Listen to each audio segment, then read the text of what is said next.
We're back with part 2 of lecture 16 on the Great War, or World War I. And we were talking about Russia simply withdrawing from the war due to some significant events happening back at home. And the architect of this communist revolution or Bolshevik revolution will be Vladimir Lenin. For Vladimir Lenin, he was born into a well-educated family. He excelled at school and went on to study law. And at university, he was exposed to some radical thinking for the day. His views, for example, were influenced by his elder brother, who introduced him to the writings of Karl Marx. He also had the misfortune of personally witnessing his brother being executed by the Russian government. He wrote quite a bit about the fact that he believed it was time for the working classes to rise up in rebellion against a system that oppressed them. The government will attempt to censor him. He will be sent to Siberia for a period of time and spent some time in a labor camp there. In 1917, though, he was out of that punishment, and public unrest was high. I talked about the labor union strikes, for example, revealing the depth of Russian workers' discontent. And Lenin will ultimately lead what became known as the October Revolution, which was effectively a coup d'etat, a takeover of the interim government of Russia. Almost 3 years of civil war followed the Bolshevik Revolution. During this period of revolution, war, and famine, Lenin demonstrated a chilling disregard for the sufferings of his fellow countrymen and mercilessly crushed any opposition. He abolished private ownership of land and began distributing it to the peasants. Banks were nationalized. Workers took control of factory production. He also closed down the Constituent Assembly and began banning political parties. In 1922, the Union of Soviet Socialist Republics was established, the USSR. From this point, when I refer to Russia, I will refer to them as the USSR or the Soviet Union, in keeping with the name that they took on after the Bolshevik Revolution. The same year that Russia, now the Soviet Union or the USSR, pulls out of the war in 1917, we're going to see a new power will enter the war on the side of the Allies. That will be the United States. So how did the United States, which is an entire ocean away, how did they get dragged into this European conflict? Well, much of it had to do with the fact that the United States, under then President Wilson, wanted to trade with both sides. We declared our neutrality. We formally announced at the start of these hostilities, we don't care who you are, we'll take your money, we'll trade with you. But that trade was now being jeopardized as German U-boats or submarines began targeting, in some cases, American ships trying to deliver supplies to their enemies. This was a way in which they're trying to starve out the British or starve out the French by stopping American resupply ships. For instance, in May of 1915, without warning, a German U-boat torpedoed the British passenger liner, the Lusitania. This was a ship that was not supposed to be carrying any weapons. It was just supposed to be carrying regular men, women, and children. It was en route from New York to London. The ship sank in only 22 minutes, carrying with it almost 1,200 men, women, and children to their deaths. British outrage was understandable, but the U.S. was angered too because 128 of those who lost their lives were American citizens. Anti-German propaganda begins to appear in the United States, talking about supposed tales of German barbarism against the Belgians, the bayoneting of babies and what have you. There's no truth to a lot of these rumors that began to circulate, but all of this was steadily leading the American public to become angrier and angrier at the Germans.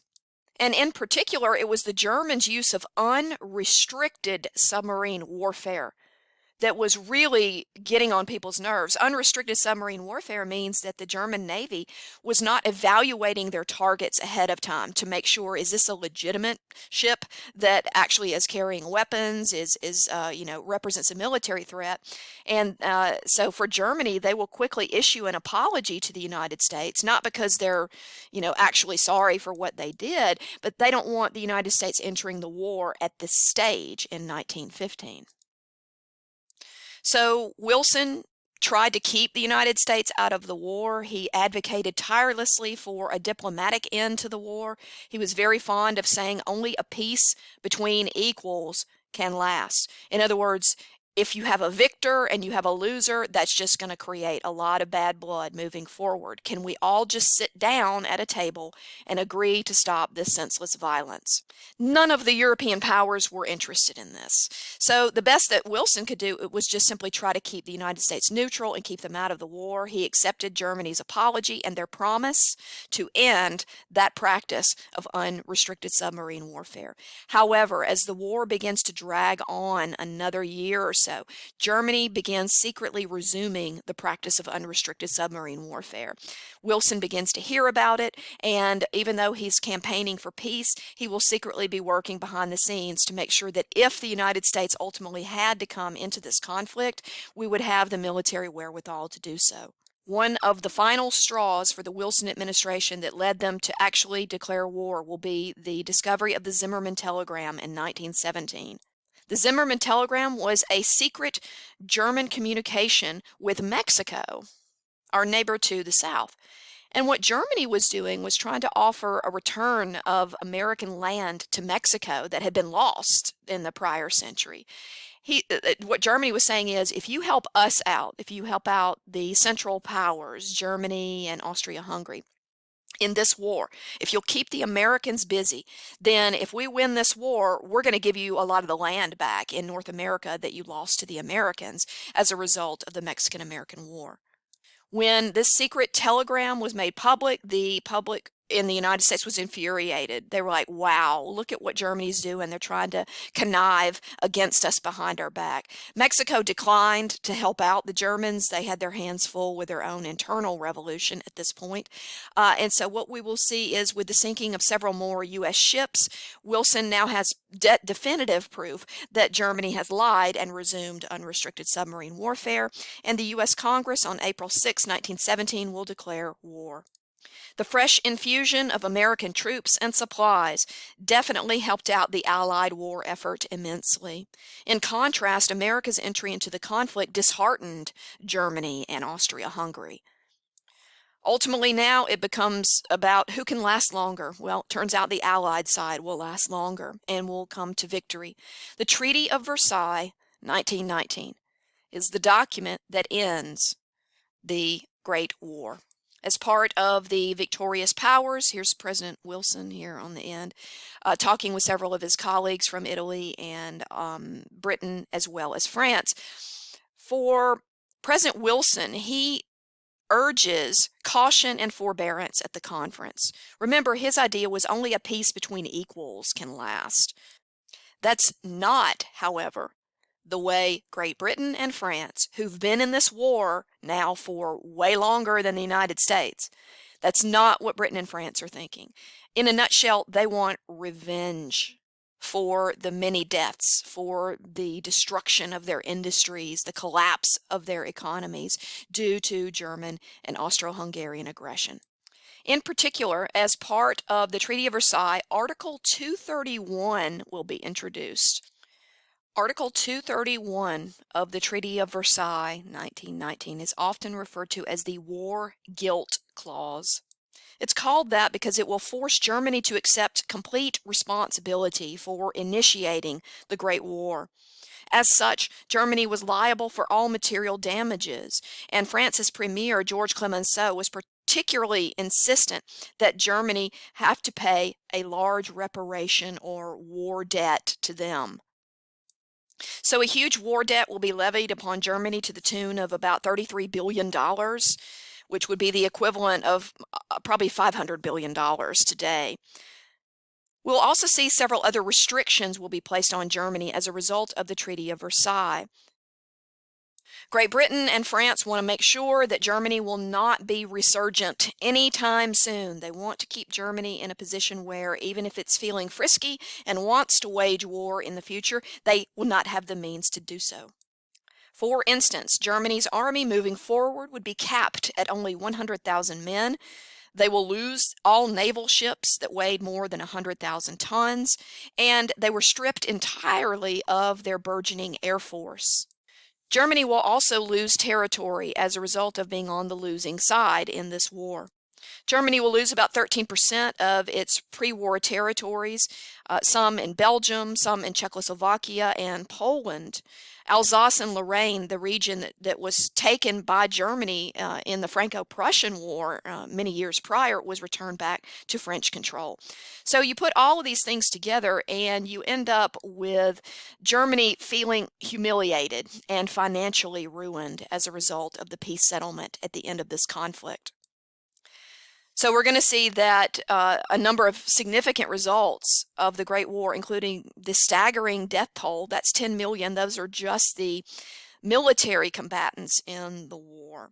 That is not counting the tens and millions of civilian casualties, those people who were quite literally trapped and had nowhere to go and are caught between the bullets or must migrate and suffer starvation in refugee camps. Germany, as I mentioned just a moment ago, is going to come away from this peace conference feeling like they have been treated a little too harshly, and they will labor for some time under the large war debt that they are responsible for repaying the Allied powers.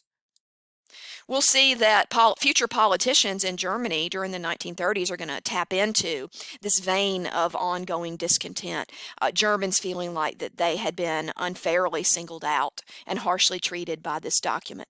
Another important effect is the United States of America will emerge as a global power. They had demonstrated clear manufacturing as well as military might in this conflict. They're a player on the world stage now. The Ottoman Empire will be destroyed. Arab nationalism, encouraged by Britain and France, will help to fill some of the power vacuum. The sick man of Europe, in other words, does not survive World War I. We talked about the creation of a communist government in Russia, now known as the USSR or the Soviet Union. This is going to quickly start to generate tensions between the communist Soviet Union and many Western capitalist nations, such as Britain, France, and the United States. And another important result of the Great War is the creation of a diplomatic body that will become known as the League of Nations. The League of Nations was an international diplomatic body created as a forum for nations to resolve their disputes peacefully rather than things simply escalating to open warfare. It was based in Geneva, Switzerland, a neutral country that had not fought in the Great War. And the League of Nations was the brainchild of U.S. President Woodrow Wilson. Remember, he had had a strong emphasis on using diplomacy rather than violence to try to resolve disputes. However promising the League of Nations seemed, though, its significant weaknesses are going to render it basically impotent as we start to see the rise of nationalism and militarism in Germany during the 1930s. Why was this the case? Well, in its inception, the League of Nations had no military enforcement mechanism. In other words, if a state started to go rogue and started to, turn against its own citizens or start to pick a fight with its neighbors, the League of Nations could censure that nation. They could say, stop doing that. They could wag their finger at them and say, we're going to impose some economic sanctions on you. But if the country was still bent on making trouble, they couldn't be stopped militarily. The League of Nations could not deploy forces, in other words, to other countries to stop genocides or to stop any sort of oppression. Another major weakness that will be revealed over time regarding the League of Nations is several important states did not participate in it from the get-go. For instance, Germany was not even allowed in the League of Nations as a punishment for starting the war. Not until several years later will they be able to join. The Soviet Union was not allowed in. The fear of communism was so strong among many Western capitalist nations that they said, we're not going to allow the USSR to have a seat at this diplomatic body. And perhaps most shockingly of all, the United States of America was not a member of the League of Nations. Let that sink in. It was our president, Woodrow Wilson's idea for a League of Nations, but Congress was the mechanism that had to approve whether or not the country as a whole would join this body, and Congress will never approve it. So even though it was the United States' idea, we will never be a member of the League of Nations. This body will continue to push for disarmament among member nations, but everyone wants someone else to get rid of their weapons first as a sign of good faith, so these nations will simply never disarm.